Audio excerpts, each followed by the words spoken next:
어머니께서 그랬죠? 너희 집안이 어디 이런 걸 차고 다니겠니? 특별히 해준 거니까 그냥 차고 다니라고요. 너 지금 뭐 하는 거야? 그만해! 예식장은 소란스러워졌고 하객들은 충격에 빠진 표정이었어요. 시작 전 구독과 좋아요를 눌러주시면 가족이 건강해지고 매일 새로운 이야기가 올라옵니다. 은주야, 엄마가 뭘 더 준비해줘야 할까? 어머니는 혼수품을 정리하며 딸을 바라봤습니다. 그 눈빛에는 걱정과 사랑이 가득했어요. 평생 작은 식당을 운영하며 홀로 모은 돈을 털어 딸의 결혼을 준비하면서도 부족할까봐 전전긍긍하고 계셨습니다. 나는 그때 알았습니다. 우리 집안과 시댁의 차이가 얼마나 큰지를요. 우리는 평범한 서민 가정이었습니다. 아버지가 돌아가신 후 어머니 혼자 골목 식당을 운영하며 근근히 살아왔어요. 반면 시댁은 중견기업을 운영하는 부유한 집안이었습니다. 시어머니는 늘 말씀하셨죠. 우리 아들이 대학 후배를 만나겠다고 하더라고. 집안이 좀 평범하지만 아이가 착하니까 받아주기로 했어.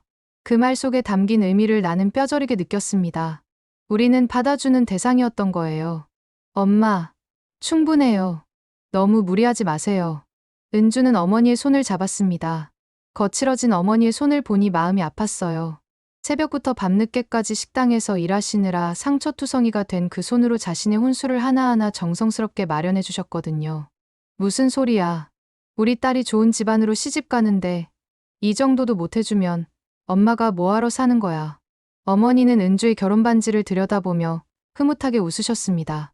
이 반지만 해도 얼마나 예쁜데 순금이라 더 의미가 있고 우리가 할 수 있는 최선을 다했어. 네, 엄마, 정말 예뻐요. 하지만 은주는 이미 불안했습니다. 며칠 전 시어머니가 한 말이 계속 머릿속을 맴돌았거든요. 혼수는 신경 쓰지 말고 예물은 내가 직접 준비해 줄게. 우리 집안 체면도 있고 하니까 그때는 며느리를 배려하는 마음인 줄 알았어요. 하지만 지금 생각해보니 뭔가 이상했습니다. 왜 굳이 예물을 직접 준비한다고 했을까요? 우리가 준비한 것이 그렇게 부족해 보였던 걸까요? 은주야, 시어머니 되실 분이 예물을 따로 준비해 주신다며. 정말 좋은 분이시구나. 어머니는 정말 기뻐하셨습니다. 딸이 좋은 시댁에 시집 간다는 생각에 눈시울이 붉어지기까지 했어요. 네, 그렇다고 하시네요. 은주는 억지로 웃음을 지었습니다. 나는 그 순간을 잊을 수 없습니다. 어머니가 얼마나 기뻐하셨는지를요. 우리 딸이 드디어 잘 사는 집안으로 시집 간다며 눈물까지 흘리셨거든요. 하지만 저는 가슴 한구석이 답답했습니다. 뭔가 불길한 예감이 들었어요. 그런데 은주는 알고 있었습니다. 어머니가 이 혼수를 위해 얼마나 많은 것을 희생하셨는지를요. 시댁에 보낼 혼수를 위해 어머니는 자신의 금고리까지 녹여서 만드셨고 심지어 평생 모은 적금을 깨고 전세보증금까지 빼내어 현금을 마련해 주셨거든요.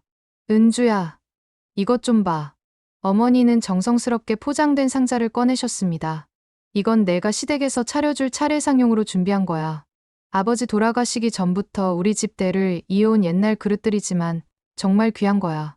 그 그릇들은 할머니 때부터 내려온 것들이었습니다. 비록 화려하지는 않았지만 3대를 이어온 소중한 가보였어요.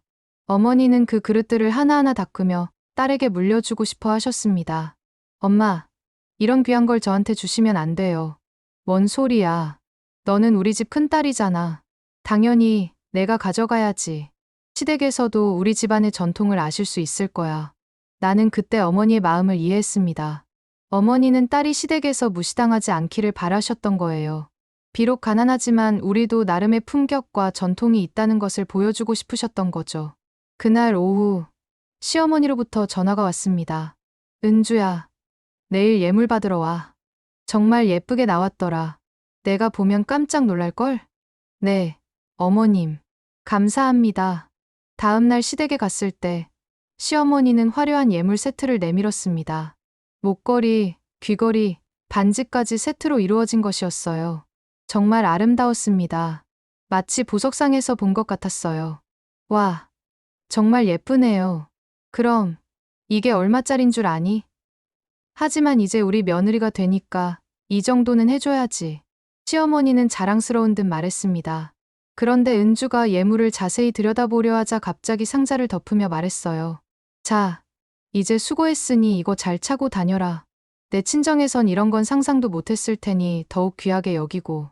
그 말에 은주는 가슴이 철렁 내려앉았습니다. 내 친정에선 상상도 못했을 이라는 말이 가시처럼 박혔어요. 시어머니의 말투에서 우리 집안을 깔보는 기색이 역력했습니다. 나는 그날부터 불안했습니다. 뭔가 잘못되고 있다는 느낌이 들었어요. 시어머니의 친절함 뒤에 숨겨진 진짜 의도가 무엇인지 궁금해지기 시작했거든요. 우리 은주가 이제 재벌가 며느리가 된다고? 친정 어머니는 예물 상자를 열어보며 눈물을 글썽이셨습니다. 시어머니가 준비해주신 화려한 예물을 보시더니 감격에 겨워하시는 모습이 제 가슴을 뭉클하게 했어요. 어머, 이게 다 뭐야? 다이아몬드 목걸이에 루비 반지까지. 어머니는 한 점 한 점을 조심스럽게 들어올리며 감탄하셨습니다. 다이아몬드가 촘촘히 박힌 목걸이는 햇빛에 반짝거렸고 가운데 큰 루비가 박힌 반지는 마치 불덩이처럼 붉게 빛났어요.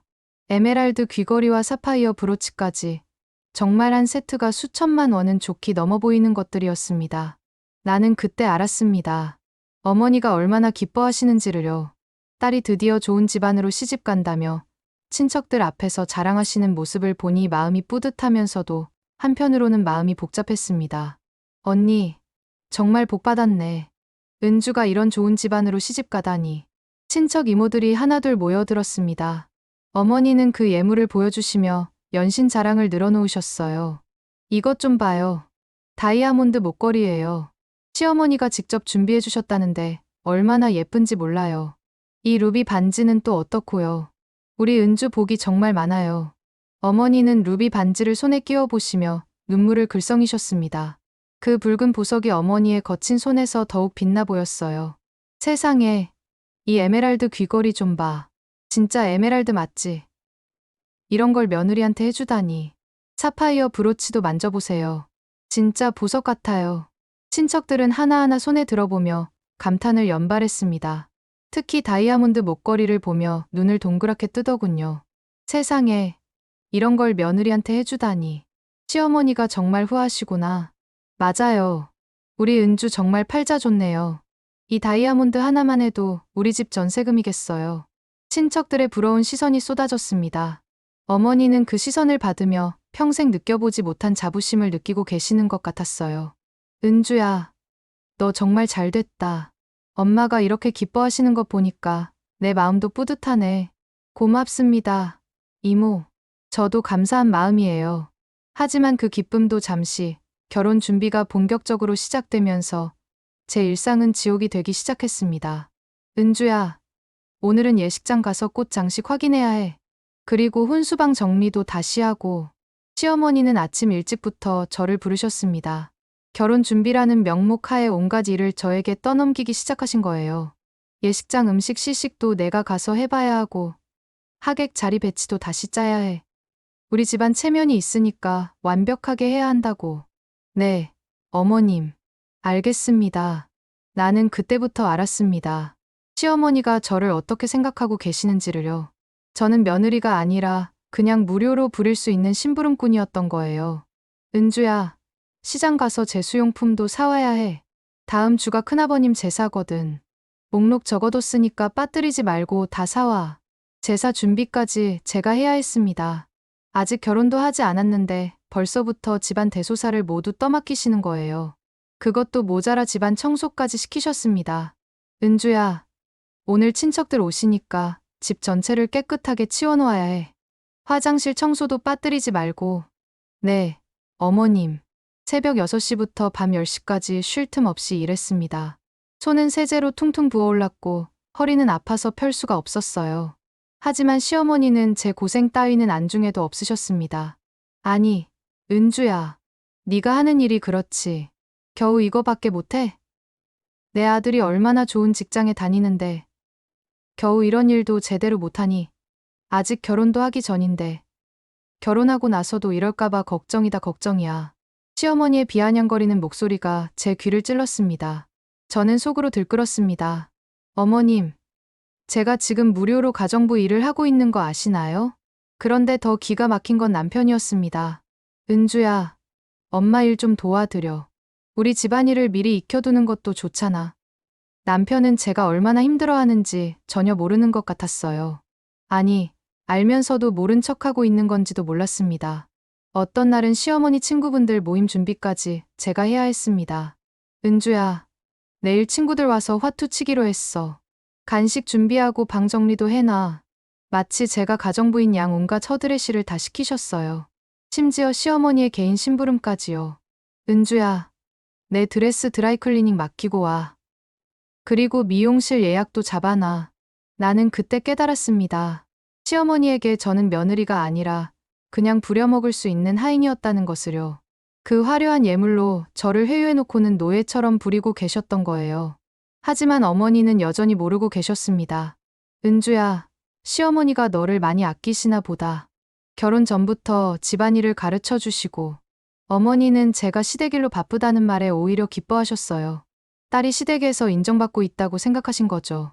네, 엄마, 많이 배우고 있어요. 저는 차마 진실을 말씀드릴 수가 없었습니다. 어머니가 그 예물을 보며 얼마나 기뻐하셨는데 제가 힘들다고 하면 어머니 마음이 얼마나 아프실까 싶어서요. 은주야, 이 반지 좀 이상한데? 친구 미영이가 제 손을 잡고 예물 반지를 자세히 들여다봤습니다. 결혼을 한 달 앞두고 친구들과 만난 자리였는데 미영이는 보석 감정사로 일하고 있어서 눈이 밝았거든요. 뭐가 이상해?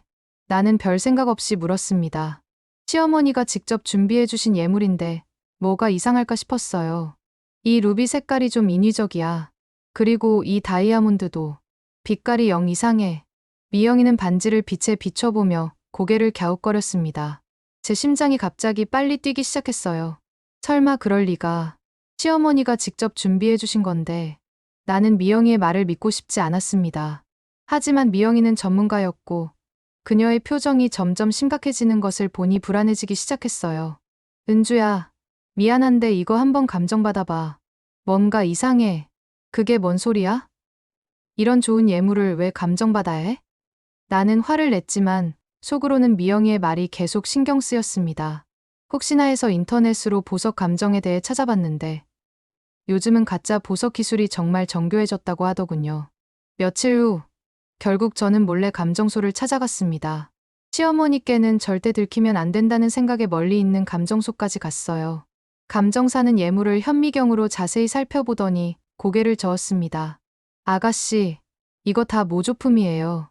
뭐라고요? 나는 귀를 의심했습니다. 그 화려하고 아름다운 예물들이 모조품이라니. 이 다이아몬드는 큐빅이고 루비는 인조 루비예요. 에메랄드와 사파이어도 마찬가지고요. 정교하게 만든 S급 모조품이지만 진짜는 아닙니다. 감정사의 말이 머릿속에서 맴돌았습니다. S급 모조품. 진짜처럼 정교하게 만든 가짜라는 뜻이었어요. 이런 것들은 보통 얼마 정도 하나요? 세트로 해봐야 50만 원 정도. 정교하게 만든 거라 비싸 보이지만 실제로는 그 정도 가격이에요. 50만 원. 어머니가 친척들에게 자랑하시며 수천만 원짜리라고 하셨던 그 예물이 고작 50만 원짜리 가짜였다니. 나는 그 자리에서 다리가 후들거렸습니다. 감정소를 나와서도 한참을 멍하니 서 있었어요. 시어머니가 왜 이런 짓을 하셨을까? 도대체 무슨 이유로? 집으로 돌아오는 길에 모든 게 이해되기 시작했습니다. 시어머니가 예물을 자세히 보지 못하게 했던 것, 빨리 상자를 덮으셨던 것, 그리고 내 친정에선 상상도 못했을 이라고 하셨던 그 말들. 나는 그날 밤잠을 이룰 수 없었습니다. 어머니가 그 가짜 예물을 보며 얼마나 기뻐하셨는지, 친척들 앞에서 얼마나 자랑스러워하셨는지 생각하니 가슴이 미어질 것 같았어요. 그리고 며칠 후 결국 시어머니와 직접 대면할 수밖에 없는 상황이 왔습니다. 시어머님, 오늘은 정말로 할 말이 있어서 찾아왔습니다. 나는 떨리는 목소리로 말했습니다. 시어머니 앞에 서 있는 자신의 모습이 마치 복수를 위해 칼을 갈고 온 복수자의 심정이었습니다. 뭔 소리야? 갑자기 무슨 일이니? 시어머니는 소파에 기대 앉아 나를 내려다보며 말했습니다. 그 표정에는 여전히 며느리를 우습게 보는 기색이 역력했어요. 이 예물 말입니다. 정말 궁금한 게 있어서요. 나는 가방에서 예물 상자를 꺼내 탁자 위에 올려놓았습니다. 감정을 받아봤거든요. 그런데 이게 감정. 시어머니가 갑자기 웃음을 터뜨렸습니다. 그 웃음소리는 내 귓가에 마치 유리 조각이 떨어지는 소리처럼 날카롭게 들렸어요. 아, 그래서 온 거구나. 이제 알았어? 시어머니는 천천히 일어나 나에게 다가왔습니다. 그리고는 예물 상자를 집어들더니 마치 장난감을 다루듯 흔들어댔어요. 그거 S급 짝퉁이야. 진짜처럼 잘 나왔지. 너희 집안이 어디 이런 걸 차고 다니겠니? 내가 특별히 짝퉁으로 해준 거니까 귀하게 모시지 말고 그냥 차고 다녀. 그 순간 내 뇌리에 번개가 치는 것 같았습니다. 귀를 의심할 수 없을 정도로 명확하고 잔인한 말이었어요. 시어머니의 입에서 나온 그 말들은 마치 독화살처럼 내 가슴을 관통했습니다. 특별히 짝퉁으로 해준 거라고요? 내 목소리가 떨렸습니다. 그럼 뭐 어쩌라고? 내 친정이나 그 촌스러운 금반지나 잘 차고 다니겠지. 우리 집 며느리가 그런 걸 찬다고 생각해봐. 창피해서 어떻게 사람들 앞에 나가겠어. 나는 주먹을 꽉 쥐었습니다. 어머니가 전세보증금까지 빼내서 마련해 주신 그 소중한 혼수를 촌스럽다고 하다니. 그리고 자신은 마치 시혜를 베풀듯이 가짜 예물을 준 것을 당당하게 말하고 있었어요. 어머니가 얼마나 고생하시며 그걸 마련해 주셨는지 아세요? 고생? 그게 고생이야? 딸 시집 보내는 게 당연한 거지. 그런데 나처럼 좋은 집안의 며느리로 받아주는 걸 감사하게 생각해야지. 도리어 따지고 드네. 시어머니의 말은 계속 이어졌습니다. 마치 칼로 내 마음을 도려내는 것 같았어요. 내가 뭔데 우리 집 며느리 행세를 하겠다고 나서는 거야. 신분을 알고 살아야지. 나는 더 이상 참을 수 없었습니다. 눈에서 뜨거운 눈물이 흘러내렸지만 그 눈물 속에는 분노가 함께 끓어오르고 있었어요. 나는 그때 모든 걸 깨달았습니다. 시어머니가 얼마나 교활하고 잔인한 분인지, 저희 친정을 얼마나 우습게 여기시는지, 그리고 제가 얼마나 순진했는지. 그날 내 친정과 나는 짓밟렸습니다. 어머니가 버린 건 그저 예물이 아니었습니다. 내 친정 그리고 나 자신을 향한 경멸이라는 것을요. 오늘 나는 이 치욕을 반드시 되돌려줄 겁니다. 나는 예물 상자를 다시 가방에 넣으며 시어머니를 똑바로 쳐다봤습니다. 그 눈빛에는 더 이상 굴복하지 않겠다는 의지가 번뜩이고 있었어요. 결혼식이 이제 일주일밖에 남지 않았지만 저는 마음속으로 다른 계획을 세우고 있었습니다. 시어머니가 가장 자랑스러워할 그 순간에 모든 진실을 세상에 알리는 것 말이에요. 오늘이 드디어 결혼식 날이었습니다. 나는 신부 대기실에서 거울을 바라보며 가짜 예물을 하나하나 착용했습니다. 다이아몬드 목걸이, 루비 반지, 에메랄드 귀걸이, 사파이어 브로치. 모두 시어머니가 정성스럽게 준비해 주신 S급 짝퉁들이었어요. 나는 그때 알았습니다. 오늘이 제 복수가 시작되는 날이라는 것을요. 시어머니가 저희를 우롱한 그 모든 것을 세상에 알리는 날 말입니다. 은주야, 정말 예쁘다. 시어머니가 준비해 주신 예물이 정말 화려하네. 친정 어머니는 제 뒤에 서서 예물들을 정리해 주시며 흐뭇하게 웃으셨습니다. 어머니는 아직도 그 예물들이 진짜라고 믿고 계셨거든요. 역시 재벌집 며느리가 되는 건 다르구나. 이런 좋은 예물을 해주시다니. 어머니의 목소리에는 자부심이 가득했습니다. 제 가슴이 미어졌어요. 곧 어머니께서 얼마나 큰 충격을 받으실지 생각하니 말이에요. 예식장으로 들어서자 하객들의 감탄사가 터져나왔습니다. 와, 신부 예물 좀 봐. 정말 화려하다.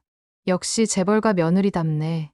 저 다이아몬드 목걸이만 해도 몇 천만 원은 하겠어.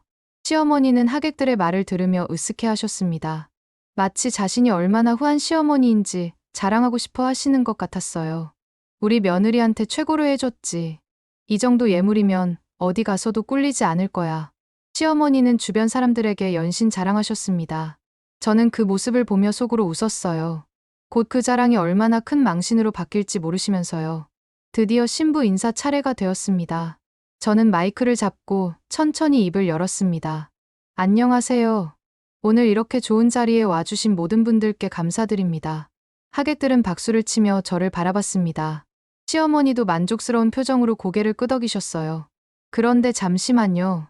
제가 오늘 여러분께 꼭 말씀드리고 싶은 게 있어서요.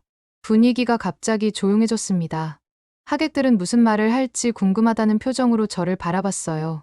여러분, 제가 지금 착용하고 있는 이 예물들 보이시죠? 저는 목걸이를 만지며 말했습니다. 다이아몬드가 조명에 반짝거렸어요. 정말 아름답죠? 시어머니께서 직접 준비해 주셨다고 하셨거든요. 시어머니는 갑자기 불안한 표정을 지으셨습니다. 제가 무슨 말을 하려는지 눈치채신 것 같았어요. 그런데 말입니다. 여러분, 이 예물은 가짜입니다. 예식장이 순간 정적에 휩싸였습니다. 하객들은 믿을 수 없다는 표정으로 서로를 바라봤어요. 시어머니께서 제 친정을 모욕하며 직접 주신 짝퉁입니다. 나는 마이크를 통해 또박또박 말했습니다. 시어머니의 얼굴이 순간 하얗게 질렸어요. 이 다이아몬드 목걸이는 큐빅이고 루비 반지는 인조 루비입니다.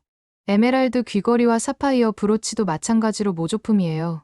하객들이 웅성거리기 시작했습니다. 믿을 수 없다는 표정들이었어요. 감정서도 가져왔습니다.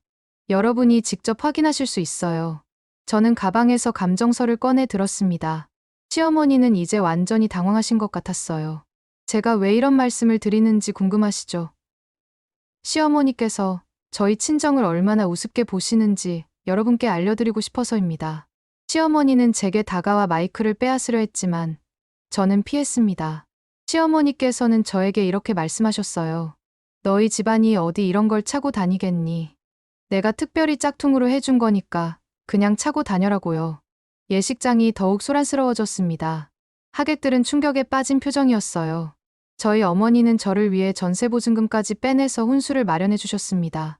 하지만 시어머니께서는 그 모든 정성을 우습게 여기시며 가짜 예물로 저희를 우롱하셨어요. 시어머니가 갑자기 소리쳤습니다. 너 지금 뭐 하는 거야? 그만해. 하지만 저는 멈추지 않았습니다. 그뿐만이 아닙니다. 여러분, 제가 휴대폰으로 녹화한 영상이 있어요. 저는 휴대폰을 꺼내 들었습니다. 그 안에는 시어머니가 가정부를 갑질하는 모습과 회사 간부에게 개인 심부름을 시키는 장면들이 담겨 있었어요. 이 영상을 보시면 시어머니의 진짜 모습을 아실 수 있을 겁니다. 영상이 재생되자 예식장은 더욱 술렁거렸습니다. 시어머니는 절망적인 표정으로 주저앉으셨어요. 시어머니께서는 저를 결혼 전부터 가정부처럼 부리셨습니다.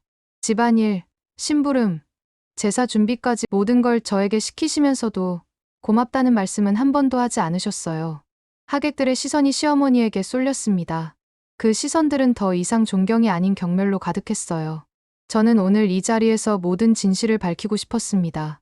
시어머니께서 저희 친정을 얼마나 무시하셨는지, 그리고 겉으로는 좋은 시어머니인 척하면서 실제로는 얼마나 잔인한 분인지 말이에요. 예식장은 이제 완전한 혼란에 빠졌습니다. 하객들은 서로 수군거렸고 신랑 측 친척들은 당황한 표정이었어요. 저는 이 결혼을 할 수 없습니다. 이런 분을 시어머니로 모실 수는 없어요. 시어머니의 체면은 완전히 무너졌습니다. 그녀가 그토록 자랑스러워했던 모든 것들이 한순간에 거짓으로 드러났거든요. 나는 그때 깨달았습니다. 복수란 이런 것이구나. 상대방이 가장 소중히 여기는 것을 빼앗는 것이구나. 시어머니가 가장 아끼는 체면을 산산조각 내는 것이 바로 제 복수였던 거예요. 천한 것들을 집에 들였으니 이런 망신을 당하지. 내 친정이 이 집안을 더럽혔다. 폭로 직후 시어머니는 오히려 저의 뺨을 때리며 소리쳤습니다. 그 순간 예식장은 더욱 큰 충격에 휩싸였어요. 하객들은 믿을 수 없다는 표정으로 시어머니를 바라봤습니다. 나는 그때 알았습니다. 이 여자가 얼마나 뻔뻔한지를요. 자신이 저지른 일은 잊어버리고 오히려 저희를 탓하고 있었거든요. 뺨을 맞은 충격에 저는 잠시 멍했지만 곧 정신을 차렸습니다. 이럴 줄 알았어요. 시어머니는 절대 자신의 잘못을 인정하지 않을 분이니까요. 어머니, 지금 뭐 하시는 거예요? 저는 뺨을 만지며 말했습니다. 예식장 안의 모든 시선이 우리에게 집중되었어요. 내가 먼저 망신을 준 거잖아. 결혼식장에서 이런 미친 짓을 하다니. 시어머니는 계속 소리쳤습니다. 하지만 하객들의 눈빛은 더 이상 시어머니를 향한 동정이 아니었어요. 오히려 경멸과 비난으로 가득했습니다. 그때 친정 어머니가 나서셨습니다. 어머니는 지금까지 조용히 지켜보고 계셨지만 딸이 맞는 모습을 보시니 더 이상 참을 수가 없으셨던 거예요. 감히 내 딸한테 손찌검이야. 친정 어머니의 목소리가 예식장에 울려 퍼졌습니다. 어머니는 평생 이렇게 큰 소리를 내신 적이 없으셨는데 그날만큼은 달랐어요. 어머니는 제가 착용하고 있던 다이아몬드 목걸이를 벗기시더니 시어머니에게 던지셨습니다. 이게 당신이 자랑하던 그 예물이야. 목걸이가 바닥에 떨어지는 소리가 예식장에 메아리쳤습니다. 어머니는 멈추지 않으시고 루비 반지도 빼서 던지셨어요. 50만 원짜리 짝퉁 말이야. 이어서 에메랄드 귀걸이와 사파이어 브로치까지 하나씩 벗겨서 시어머니 발 앞에 던지셨습니다. 예물들이 바닥에 흩어지는 모습을 보며 하객들은 경악했어요. 당신이 천하다 비웃은 게 우리 딸의 혼수라면 당신이 자랑한 체면은 결국 거짓과 위선이었어. 오늘 이 자리에서 다 벗겨지겠지요. 어머니의 말씀이 예식장을 가득 채웠습니다. 그 목소리에는 그동안 쌓였던 분노와 서러움이 모두 담겨 있었어요. 나는 그 순간 어머니가 얼마나 강한 분인지 깨달았습니다. 평소에는 조용하고 온화하신 분이었지만 딸을 지키기 위해서라면 누구와도 맞설 수 있는 용기를 가지신 분이었어요. 시어머니는 어머니의 말에 더욱 화가 나셨는지 얼굴이 붉어졌습니다. 뭐, 체면이 거짓이라고? 우리 집안이 어떤 집안인데. 그럼 그 좋은 집안에서 왜 가짜 예물을 줬나? 어머니는 바닥에 흩어진 예물들을 가리키며 말씀하셨습니다. 우리 딸을 무시하고 싶으면 차라리 예물을 주지 말았어야지. 왜 가짜로 속였어? 우리 딸이 당신 아들과 결혼하겠다고 했을 때 나는 정말 기뻤어. 딸이 좋은 집안으로 시집 간다고 생각했거든. 하지만 당신은 처음부터 우리를 우롱할 생각이었지? 어머니의 목소리가 점점 높아졌습니다. 그동안 참았던 모든 감정이 터져 나오는 것 같았어요. 당신이 우리 딸한테 한 짓들을 난 다 알고 있어. 결혼 전부터 가정부처럼 부려먹고 우리 혼수는 창고에 처박아 놓고 시어머니는 어머니의 말에 할 말을 잃은 것 같았습니다. 하객들의 시선이 더욱 차가워지는 것을 느끼고 계셨을 거예요. 어머니는 제가 준비한 휴대폰 영상을 다시 재생하셨습니다. 시어머니가 가정부를 갑질하는 모습과 회사 간부들에게 개인 심부름을 시키는 장면들이 다시 한번 예식장에 상영되었어요. 이게 당신이 말하는 좋은 집안의 모습이야? 남을 괴롭히는 게 당신들 집안의 전통이냐고. 하객들은 더욱 술렁거렸습니다. 특히 신랑 측 친척들은 당황한 표정으로 서로를 바라봤어요. 사부인, 우리도 몰랐어요. 이런 일이 있었는지. 신랑 측 친척 중 한 분이 어머니께 사과하며 말씀하셨습니다. 저희도 이런 일이 벌어질 줄 몰랐습니다. 정말 죄송해요. 하지만 시어머니는 여전히 자신의 잘못을 인정하지 않으셨어요. 다들 속지 마세요. 저 년들이 우리 집안을 무너뜨리려고 거짓말하는 거예요. 시어머니의 말에 하객들은 오히려 더욱 실망한 표정을 지었습니다. 이미 모든 증거가 나왔는데도 여전히 거짓말이라고 우기시니까요. 그때 신랑인 제 약혼자가 나타났습니다. 그는 지금까지 어디 있었는지 상황 파악도 제대로 못한 채 다가왔어요. 은주야, 무슨 일이야? 왜 이렇게 시끄러워? 저는 그를 차갑게 바라봤습니다. 이 모든 상황에서도 여전히 상황 파악을 못하고 있는 그가 한심했어요. 당신 어머니가 무슨 짓을 했는지도 몰라? 뭔 소리야? 엄마가 뭘 했다는 거야? 그는 정말 아무것도 모르는 것 같았습니다. 아니, 알려고 하지 않았던 거죠. 당신 어머니가 저한테 가짜 예물을 주면서 우리 친정을 모욕했어. 그리고 저를 가정부처럼 부려먹었고 그의 얼굴이 당황스러운 표정으로 변했습니다. 하지만 여전히 어머니 편을 들려고 하더군요. 엄마가 그럴 리 없어. 뭔가 오해가 있었을 거야. 오해라고? 저는 증거까지 다 가져왔는데 저는 감정서와 휴대폰 영상을 그에게 보여줬습니다. 그제야 그는 사태의 심각성을 깨달은 것 같았어요. 이게 정말이야? 네, 정말이에요. 그리고 저는 이런 가족과는 결혼할 수 없어요. 그 순간 예식장은 완전한 정적에 휩싸였습니다. 제 선언이 모든 것을 끝내는 말이었거든요. 나는 그때 깨달았습니다. 진짜 복수란 상대방을 무너뜨리는 것이 아니라 진실을 드러내는 것이라는 거요. 시어머니의 위선과 거짓이 모든 사람들 앞에서 벗겨진 지금 저는 속이 시원했습니다. 시어머니는 망신을 당한 채 얼어붙어 있었습니다. 바닥에 흩어진 가짜 예물들을 바라보며 그녀는 한마디도 할 수 없었어요. 그토록 자랑스러워했던 모든 것이 거짓으로 드러난 순간이었습니다. 그때 시아버지가 나서셨습니다. 지금까지 조용히 지켜보고 계셨던 분이 천천히 앞으로 걸어 나오셨어요. 모든 분들께 죄송합니다. 시아버지는 깊이 고개를 숙이며 말씀하셨습니다. 그 모습을 보니 가슴이 복잡해졌어요. 제 아내가 정말 잘못했습니다. 변명의 여지가 없습니다. 시아버지의 목소리는 떨리고 있었습니다. 평생을 함께 살아온 아내가 이런 일을 저질렀다는 사실에 충격을 받으신 것 같았어요. 은주 양과 은주 양의 어머님께 진심으로 사과드립니다. 시아버지는 저와 어머니 앞에 무릎을 꿇으셨습니다. 예식장에 있던 모든 사람들이 그 모습을 지켜봤어요. 제가 아내를 제대로 살피지 못해서 이런 일이 벌어졌습니다. 정말 죄송합니다. 시아버지의 진심 어린 사과에 저는 마음이 흔들렸습니다. 이 분만큼은 진짜로 미안해하고 계시는 것 같았거든요. 그리고 이 자리에 계신 모든 하객분들께도 사과드립니다. 시아버지는 하객들을 향해서도 고개를 숙이셨습니다. 오늘 좋은 날에 이런 불미스러운 일로 불쾌감을 드려서 죄송합니다. 모든 것이 저희 집안의 잘못입니다. 하객들은 시아버지의 사과를 받으며 복잡한 표정을 지었어요. 어떤 분들은 고개를 끄덕이기도 하고 어떤 분들은 여전히 믿기 어렵다는 표정이었습니다.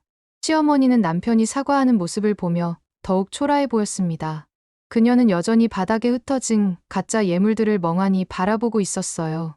시아버지는 시어머니의 팔을 잡고 일으키려 했지만 시어머니는 거부했습니다. 여보, 일어나세요. 이제 가야 해요. 아직 끝나지 않았어. 시어머니는 중얼거렸지만 이미 모든 것이 끝난 상황이었어요. 그녀의 위신은 완전히 무너져 내렸습니다. 시아버지는 결국 시어머니를 억지로 일으켜 세우셨습니다. 그리고 저희에게 다시 한번 고개를 숙이셨어요. 은주 양, 정말 미안합니다. 우리 집안은 며느리를 드릴 자격이 없는 사람들이었습니다. 시아버지의 말에 신랑이 당황하며 나섰습니다. 아버지, 그게 무슨 말씀이에요? 아들아, 우리가 잘못했다. 은주 양에게 사과해야 해. 신랑은 아버지의 말에 망연자실한 표정을 지었어요. 그제야 상황의 심각성을 깨달은 것 같았습니다. 은주야, 정말 미안해. 엄마가 이런 짓을 할 줄 몰랐어. 신랑이 무릎을 꿇고 제게 애원했습니다. 제발 용서해줘. 다시 시작하자. 엄마한테 사과하라고 할게. 하지만 저는 이미 마음을 정한 상태였어요. 오늘로 끝입니다. 이 결혼, 저는 없겠습니다. 제 말에 신랑의 얼굴이 하얗게 질렸습니다. 은주야, 그렇게 말하지 마. 우리 다시 얘기해보자. 다시 얘기할 것도 없어요. 저는 이런 가족과 함께 살 수 없어요. 신랑은 계속 매달렸지만 저는 마음을 바꿀 생각이 없었습니다. 나는 그때 깨달았습니다. 진정한 사과와 거짓 사과의 차이를요. 시아버지의 사과는 진심이었지만 신랑의 사과는 그저 상황을 모면하려는 것에 불과했어요. 그때 친정 어머니가 제 손을 잡으셨습니다. 은주야, 엄마가 함께 있을게. 우리 집으로 가자. 네, 엄마. 저는 어머니의 손을 꼭 잡았습니다. 어머니의 따뜻한 손길이 제게 위로가 되었어요. 시아버지는 저희가 떠나려는 것을 보시더니 다시 한번 깊이 절을 하셨습니다. 정말 죄송합니다. 평생 죄송하게 생각하겠습니다. 시아버지의 진심 어린 사과에 저는 잠시 멈춰섰습니다. 시아버지, 잘못하신 건 어머님이세요. 시아버지께서 사과하실 일은 아니에요. 하지만 시아버지는 고개를 저으셨어요. 아내의 잘못은 남편인 제 잘못이기도 합니다. 정말 미안합니다. 저는 시아버지를 보며 마음이 아팠습니다. 이분은 진짜로 선량한 분 같았거든요. 하지만 이미 돌이킬 수 없는 상황이었어요. 예식장을 나서면서 저는 뒤를 돌아봤습니다. 신랑은 여전히 무릎을 꿇고 있었고 시어머니는 멍하니 서 있었어요. 시아버지는 하객들에게 계속 사과하고 계셨습니다. 하객들은 삼삼오오 모여서 오늘 있었던 일에 대해 수군거렸습니다. 정말 충격적이었어. 그런 일이 있을 줄이야. 시어머니가 너무했지. 가짜 예물을 주다니. 저 며느리도 대단해. 결혼식장에서 그런 용기를 내다니. 사람들의 수군거림이 시어머니의 귀에도 들렸을 겁니다. 그녀가 그토록 지키려 했던 체면이 완전히 무너진 순간이었어요. 차 안에서 어머니가 제 손을 잡으셨습니다. 은주야, 힘들었지? 엄마가 미안해. 엄마가 더 똑똑했다면 미리 알아차렸을 텐데. 엄마 잘못이 아니에요. 저도 속은 거예요. 그래도 우리 딸이 그 모든 걸 혼자 견뎌냈구나. 정말 대견해. 어머니의 말에 눈물이 났습니다. 그동안 혼자 참아왔던 모든 것들이 한꺼번에 터져 나오는 것 같았어요. 이제 뭐하고 살지? 뭐든 할 수 있어. 우리 딸은 강한 아이잖아. 어머니의 격려에 저는 힘을 얻었습니다. 이제 정말로 새로운 시작을 할 수 있을 것 같았어요. 예식장에서 벌어진 모든 일들이 마치 꿈 같았지만 분명한 현실이었습니다. 저는 제 자존심을 되찾았고 시어머니의 위선을 세상에 알렸어요. 결혼은 엎어졌지만 저는 후회하지 않았습니다. 오히려 이제야 진짜 제 인생을 살 수 있을 것 같았거든요. 바다가 보이는 작은 펜션에 도착했을 때 저는 처음으로 마음이 편안해지는 것을 느꼈습니다. 결혼은 엎어졌지만 저와 친정 어머니는 신혼여행 대신 모녀 여행을 떠나기로 했어요. 예약해뒀던 여행 패키지를 그냥 버리기 아까웠거든요. 은주야, 여기 정말 예쁘다. 바다 보니까 마음이 시원해지네. 어머니는 펜션 베란다에서 바다를 바라보며 환하게 웃으셨습니다. 그 웃음을 보니 제 마음도 따뜻해졌어요. 나는 그때 알았습니다. 진정한 행복이 무엇인지를요. 화려한 예물이나 좋은 집안이 아니라 서로를 진심으로 사랑하는 사람과 함께 있는 것이 진짜 행복이라는 거요. 엄마, 고생 많이 하셨죠? 저 때문에. 무슨 소리야. 엄마는 내가 행복하기만 하면 돼. 오늘 일도 잘한 거야. 어머니는 제 손을 꼭 잡으시며 말씀하셨습니다. 그 따뜻한 손길이 그동안의 모든 상처를 어루만져 주는 것 같았어요. 저희는 해변을 따라 천천히 걸었습니다. 파도 소리가 마음을 평온하게 해주었어요. 그동안 쌓였던 스트레스와 분노가 파도와 함께 멀리 사라져 가는 기분이었습니다. 은주야, 혹시 후회되니? 아니요, 전혀요. 오히려 속이 시원해요. 정말. 그럼 다행이야. 엄마는 내가 혹시 힘들어할까봐 걱정됐거든. 어머니의 걱정 어린 목소리에 저는 미소를 지었습니다. 엄마, 저는 괜찮아요. 오히려 이제야 진짜 제 인생을 시작할 수 있을 것 같아요. 그날 저녁, 저희는 바닷가 근처 작은 식당에서 저녁을 먹었습니다. 소박한 곳이었지만 음식은 정말 맛있었어요. 이런 데서 먹는 게 진짜 맛있는 거야. 화려한 곳보다 훨씬 좋네. 어머니의 말에 저도 공감했습니다. 시댁에서 먹었던 그 화려한 음식들보다 이곳의 소박한 음식이 훨씬 따뜻하고 맛있었거든요. 은주야, 이제 뭐하고 살 거야? 아직 정확히 정하지는 않았지만 일단 쉬면서 생각해 볼래요. 그동안 너무 바쁘게 살았거든요. 그래, 천천히 생각해봐. 엄마가 항상 응원할게. 어머니의 격려에 힘이 났습니다. 혼자가 아니라는 것만으로도 든든했어요. 밤에는 바닷가에 앉아서 별을 봤습니다. 도시에서는 볼 수 없었던 수많은 별들이 하늘을 가득 메우고 있었어요. 저 별들처럼 내 인생도 다시 빛날 수 있을까? 당연하지. 우리 딸은 어떤 어려움도 이겨낼 수 있어. 어머니는 제 어깨에 손을 올리시며 말씀하셨습니다. 며칠 후 예상치 못한 전화가 걸려왔습니다. 시아버지셨어요. 은주 양. 안녕하세요. 갑자기 전화해서 죄송합니다. 시아버지의 목소리는 여전히 미안함으로 가득했습니다. 혹시 시간 되실 때 한번 만날 수 있을까요? 드릴 말씀이 있어서요. 저는 잠시 망설였지만 시아버지의 진심을 느낄 수 있었기에 만나기로 했습니다. 며칠 후 서울로 돌아가서 시아버지를 만났을 때 그분은 많이 초췌해 보이셨어요. 은주 양, 정말 죄송합니다. 제대로 사과하고 싶어서 연락드렸어요. 시아버지는 깊이 고개를 숙이셨습니다. 아내가 잘못한 일에 대해서 제가 책임지겠습니다. 위자료도 드리고 싶고요. 시아버지, 그러실 필요 없어요. 잘못하신 건 어머님이시니까요. 하지만 시아버지는 고개를 저으셨어요. 아내의 잘못은 남편인 제 잘못이기도 합니다. 그리고 아내는 지금 많이 반성하고 있어요. 시어머니가 반성하고 계시다는 말에 저는 조금 놀랐습니다. 정말요? 네. 그날 이후로 계속 후회하고 있어요.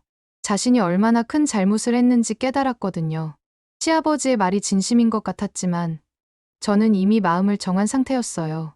시아버지, 말씀은 고맙지만 저는 이미 새로운 삶을 시작했어요. 돌아갈 생각은 없어요. 그렇다면 그냥 용서만 해주실 수 없을까요?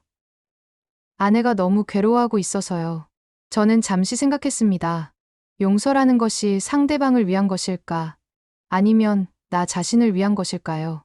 시아버지, 용서는 할게요. 하지만 잊지는 않을 거예요.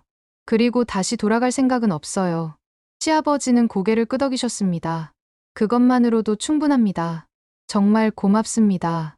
그 만남 이후 저는 정말로 새로운 삶을 시작했습니다. 작은 카페를 열었어요. 어머니와 함께 운영하는 따뜻한 공간이었습니다. 은주야, 손님들이 정말 좋아하네. 우리 커피가 맛있나 봐. 어머니는 손님들을 응대하시며 환하게 웃으셨습니다. 그 모습을 보니 제 마음도 행복해졌어요. 그날 밤, 어머니와 함께 바닷가에서 찍었던 사진을 보며 저는 생각했습니다. 내 결혼은 끝났지만 내 삶은 이제 시작입니다. 엄마와 나, 우리는 진짜 가족으로 서로의 행복을 지켜가려 합니다. 진짜 보석은 체면이 아니라 희생과 사랑이었습니다. 나는 그때 깨달았습니다. 행복은 누군가에게 인정받는 것이 아니라 자신이 소중히 여기는 사람들과 함께 만들어가는 것이라는 거요. 창밖으로 보이는 별들처럼 제 인생도 다시 빛나기 시작했습니다.